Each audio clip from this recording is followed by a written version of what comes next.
Conditional sentences are very useful tools in the English language. They help us connect an action or a situation with a specific result. We use these special sentences every single day to talk about things that are always true, things that might happen in the future, things we wish were different, and things we regret from the past. Mastering conditionals allows you to express your thoughts with much greater precision and clarity. It helps you explain your reasoning and explore different possibilities in your conversations.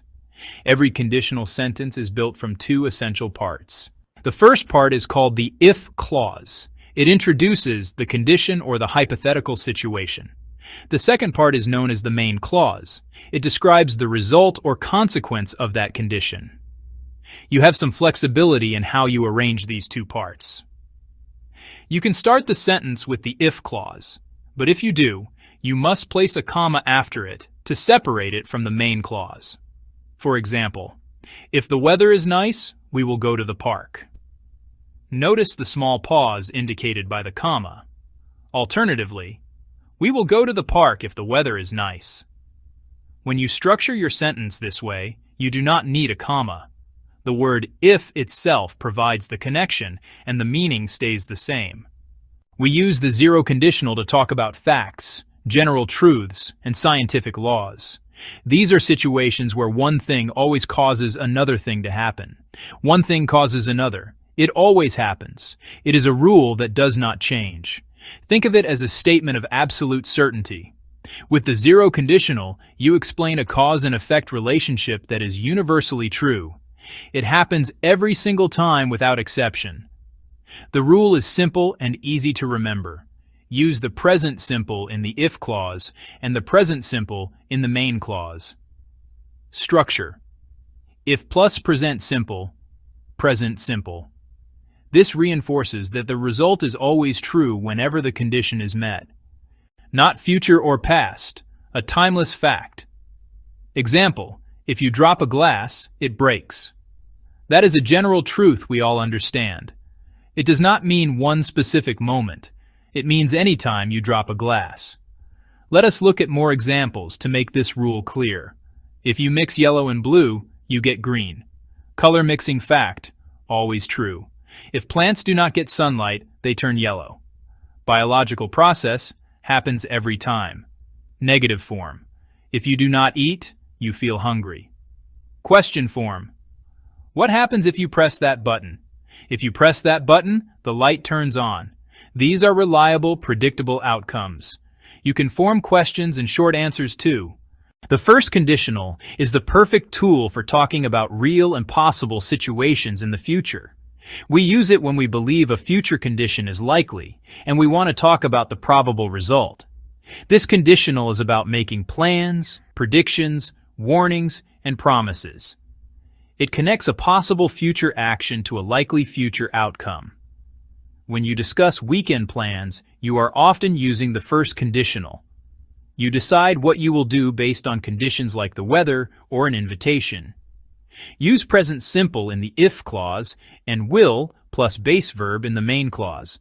If plus present simple, will plus verb. Do not use will in the if clause. For example, if I have enough time tomorrow, I will call you. If we save enough money, we will go to Japan next year. If you study hard for the test, you will get a good grade. If you do not hurry, you will miss the train. If you help me with my homework, I will buy you an ice cream. Q. What will you do if it rains this afternoon? A. If it rains, I will read a book at home. Q. Will you come to the party if Sarah invites you? A. Yes, I will. No, I will not. This structure is incredibly common in everyday conversations. It is the language of planning and preparing for what lies ahead. Remember, if clause in present, main clause with will. Now let us step into the unreal. We use the second conditional to talk about situations that are unreal, imaginary, or very unlikely to happen in the present or future. This is the conditional of dreams, wishes, and hypothetical scenarios. You step away from reality and explore a different possibility. You are asking, what if things were different right now? It is perfect for giving advice, especially with the phrase, if I were you. We shift into the past simple in the if clause to signal unreality and use would plus base verb in the main clause. If plus past simple, would plus base verb. If I had $1,000,000, I would travel the world. Reality. I do not have that money. I am imagining what I would do.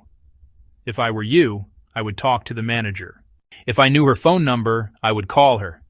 If he were more patient, he would be a better teacher.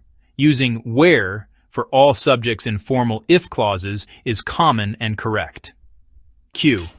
What would you do if you found a wallet full of money? A. If I found a wallet, I would take it to the police. If I did not have to work tomorrow, I would go to the beach with you. Q. Would you buy that car if you had the money? A. Yes, I would. No, I would not. This conditional helps express dreams and give thoughtful advice. Keep the past in the if clause, would in the main clause. Section 5. Looking back in time, the third conditional. The third conditional is our time machine in English. We use it to talk about the past, specifically about situations that did not happen and their imaginary results. This conditional is about regret, reflection, and what if applied to our history. For example, if you missed a flight, you might think about what you could have done differently. We clearly place both the condition and result in the past. Use past perfect, had, plus past participle, in the if clause, and would have, plus past participle in the main clause. Structure, if plus past perfect, would have, plus past participle. Example, if I had studied harder, I would have passed the exam. If I had left my house earlier, I would not have been late. If they had told us about the party, we would have gone. If I had not seen the car, it would have hit me. Q. What would you have done if you had missed your flight? A. If I had missed my flight, I would have booked another one. He would not have been so tired if he had gone to bed earlier last night. Q. Would you have helped if you had known? A. Yes, I would have. No, I would not have. The third conditional is a powerful way to reflect and learn from experience. Keep both clauses in the past to match the meaning. Next, let us mix time frames for complex ideas. Mixed conditionals combine different time frames between the if clause and the main clause. They often connect a past condition with a present result. This adds sophistication to express causes across time. Pattern 1. If plus past perfect. Would plus base verb. If I had taken that job offer, I would be living in London now. If he had saved his money, he would not be in debt today. If she had studied French, she would have more job opportunities now. Pattern 2. If plus past simple, would have plus past participle. If I were a good cook, I would have made dinner for everyone last night. If I were not so shy, I would have talked to him at the party. While will and would are common, they are not your only options. Use could, might, or should to add shades of meaning. These express possibility, ability, or advice instead of certainty. If you finish your work early, you could come with us to the cinema. If I had more free time, I could learn to play the guitar. If it snows tomorrow, we might cancel the meeting, less certain than will. If you want to feel healthier, you should eat more vegetables. Structure. If plus present simple, imperative. Example. If the phone rings, answer it. If you get lost, call me immediately. A frequent mistake is using will in the if clause of a first conditional. It is tempting because both parts refer to the future. But the rule is strict. The if clause must use the present simple. Incorrect. If it will rain, I will take my umbrella. Remember, if is followed by the present. Correct. If it rains, I will take my umbrella. Incorrect. If I will have more money, I would buy a new car. Correct. If I had more money, I would buy a new car. Match both clauses to the intended time frame. Correct. If I had known about the concert, I would have gone. In summary, conditional sentences connect conditions with results across facts, plans, wishes, and regrets. By learning distinct patterns, 0, first, second, third, you gain accuracy and nuance. 0. If plus present, present. First, if plus present, will. Second, if plus past, would. Third, if plus past perfect, would have. Then explore variations with could and might, and avoid common mistakes like using will after if. The best way to master conditionals is consistent, active practice. Do not just read the rules, use them. Write sentences about your life, your friends, and your plans. Practice moves knowledge from your head to your natural speech and writing. If it rain tomorrow, we stay home. Answer: rains will stay. If I be you, I not do that. Answer: were would not do. If she study harder, she pass last year. Answer: had studied, would have passed. If you heat ice, it melt.